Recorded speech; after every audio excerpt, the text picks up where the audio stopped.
Thank you for joining us at Impact Your Business, Impact Your Life. Throughout these videos, we are going to be interviewing successful business owners, real estate professionals, and all around amazing people. We're excited that you are joining us. Please take a look, please like, please subscribe, and we look forward to bringing you some great content. On today's episode of Impact Your Business, Impact Your Life, we're going to talk about the power of relationships. I'm Elizabeth Curry, and I'm your co-host. Talking about relationships really doesn't mean that you're in any one specific business, industry. It just means that you're human. And without relationships, well, I don't know that we have much. I mean, it's okay, no judgment if you like to live off the grid and on your own, but it also diminishes your quality of life.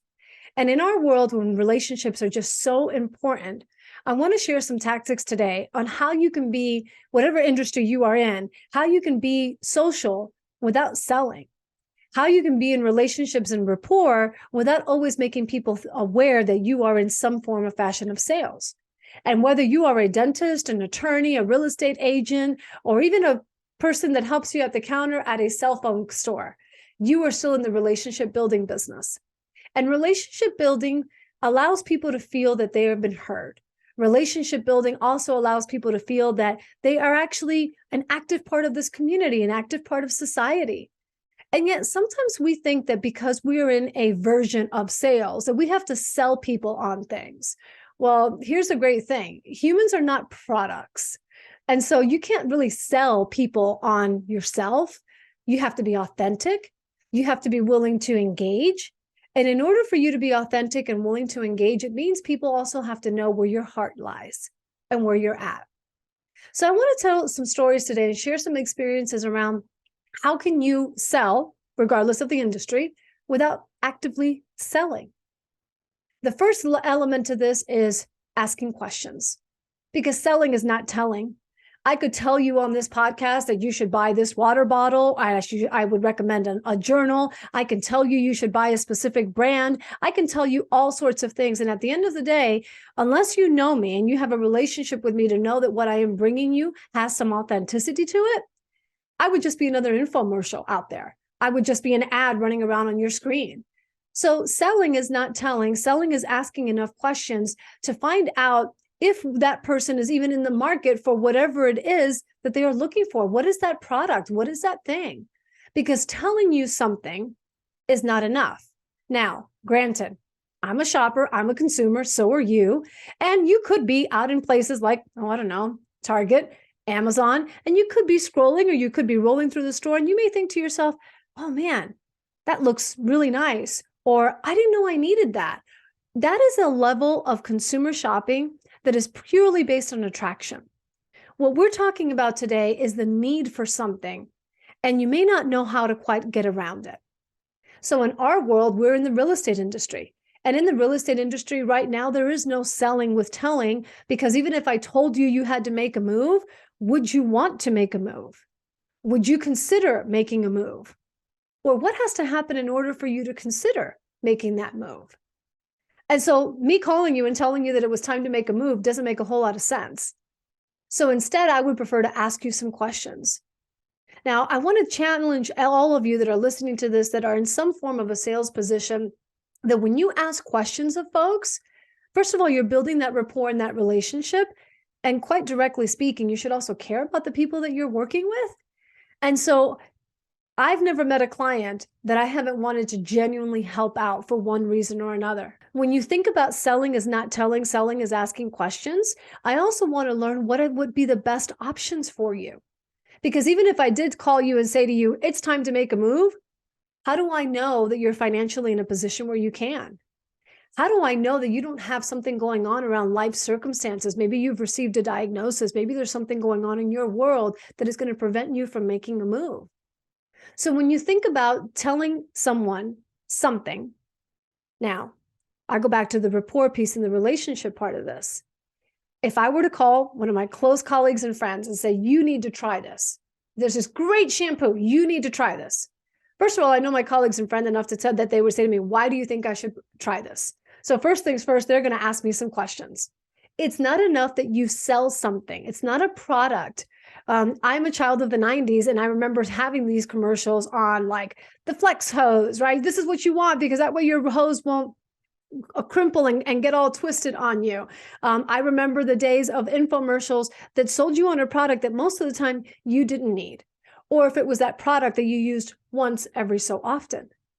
So when you're thinking about the fact that you're in the relationship building business, and it just happens to be that we make money through the sale or through the commodity, that relationship building business is one of the most important key pieces to this. So how do we build relationships? Well, first thing is you have to be authentic and you have to care. I'm going to be a little bold and brazen today and tell you folks that if you are in sales and you do not care about what you are selling, or you do not care about what you are telling people, get out of the business and find something else. Because you have to be passionate. You have to love what you are doing in order to know that you're not selling somebody a bill of goods. So if you don't believe in whatever product, whatever industry that you are in, highly recommend making a career change. You've got to be passionate about what you do and what you are selling, even if the sale is not what the conversation is about today, because it's about the relationship. But I also know that if that person that I'm in a relationship with, if they are looking to transact and I don't believe in the product that I'm selling them, I'm going to be an internal conflict there too. So for myself, I'm in real estate. And in real estate sales, you come across a lot of things. I can tell you stories around folks that bought houses that I didn't think they would ever like, meaning that they said they were looking for a rancher house on one level, and suddenly they just bought a 2-story house because the staircase was just so beautiful. And they thought about, man, we could have our bedrooms upstairs instead of having them on the main floor. So I never sold anybody anything that they didn't want. And that's really important because I go back to the selling is not telling. What if I had said to those folks, well, you really want a 1-story house because as you get older, you're going to want that one level. Well, what if they're not at that season in their life where that's important to them? It's not about their values. So when you're asking people what they're looking for and you're trying to find out what's important to them, soliciting and eliciting their values so that you can find out what that is. So for example, if it's important to you that the family sits down at a dinner every night together, you may want that space. Maybe an eat-in kitchen is not going to cut it. So when you're finding the values of what's important to someone, selling is not telling. It sounds a little more like, isn't this everything that you've always wanted? Isn't this everything you thought about when you thought about family dinners together? We have to consider that when you're in the relationship building business, it means that you are, in my frame of mind, you are locking arms with this other person and you're saying, you know what? I'm going to help you find what you want. Because it's not about the house. It's about the life that the house gives you. And when I think about the life that that house gives you, you want to think about the family dinners. You want to think about maybe it's movie night. Maybe it's the backyard because the kids and the dogs love being outside. So I want to challenge you all that are in sales, thinking about the fact that selling is not telling. And if you're not telling someone, it means that you're asking questions. And if you're asking questions around what's important to them, around what would they have to see to live just a full and complete life, that also means that you're finding out what they value, what's important to them. You know, I've never been one to believe that I was in sales.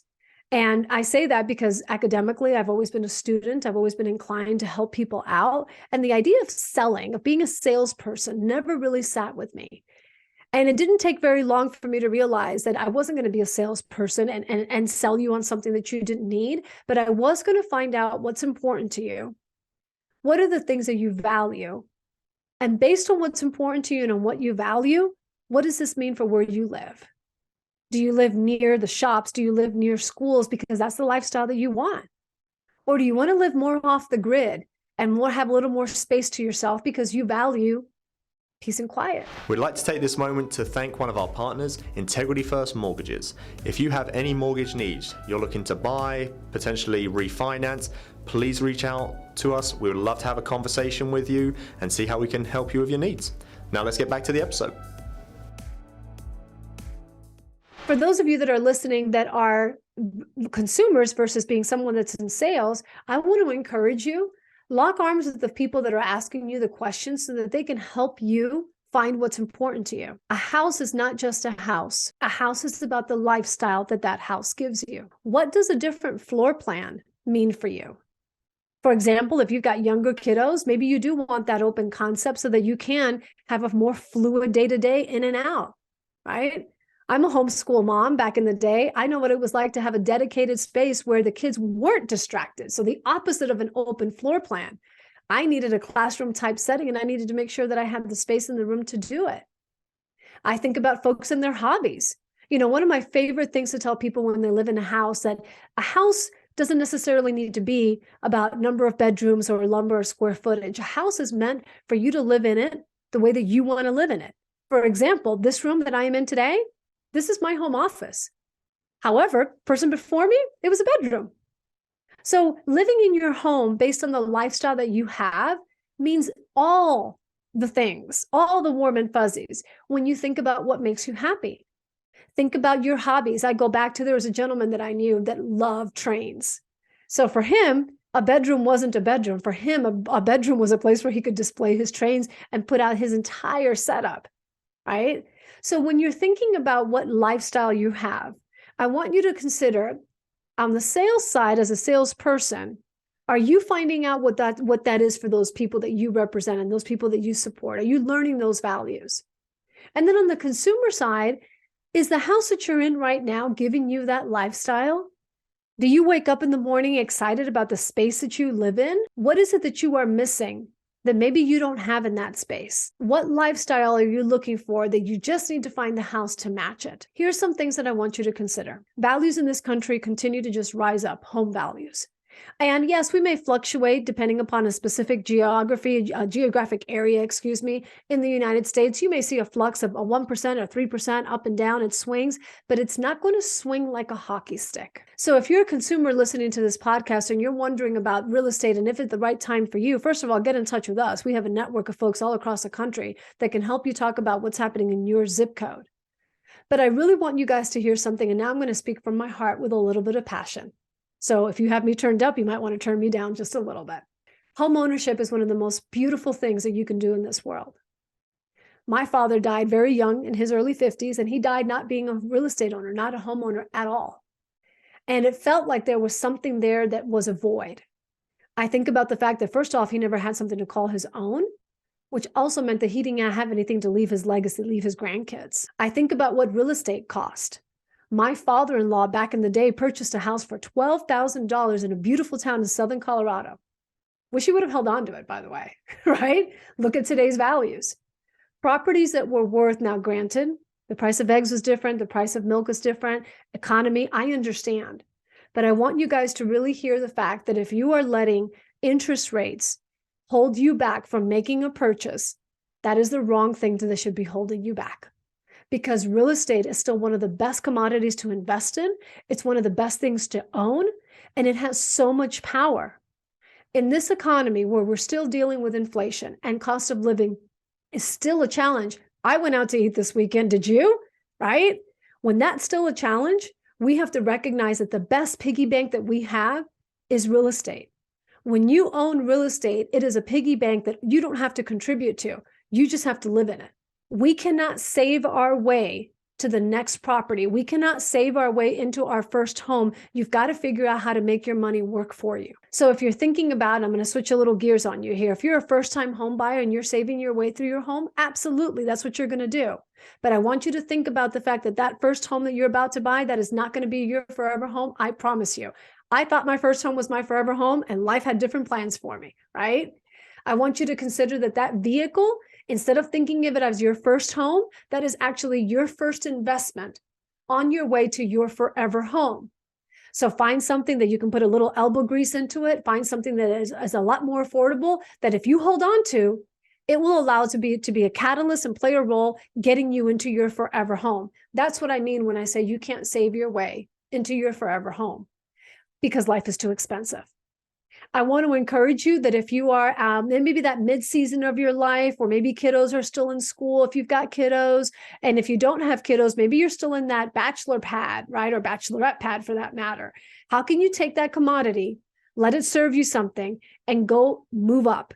And I don't mean necessarily move up into that mansion. I mean move up into price points so that you can move up with your equity. Because the higher price point you go, the more equity you tend to build because of the way that those commodities resale. So think about the fact that if your home right now is not matching your lifestyle, what's the power move that you need to make in order to find a property that matches your lifestyle?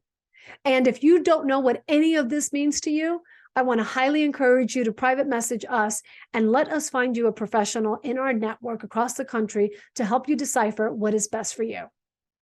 You guys, I love real estate. Real estate has done so many things for my life and has impacted us in so many different ways that I cannot highly encourage you enough to get in the game if you're not. And if your house doesn't match your lifestyle, then it's also time to make a change. Thank you for listening today.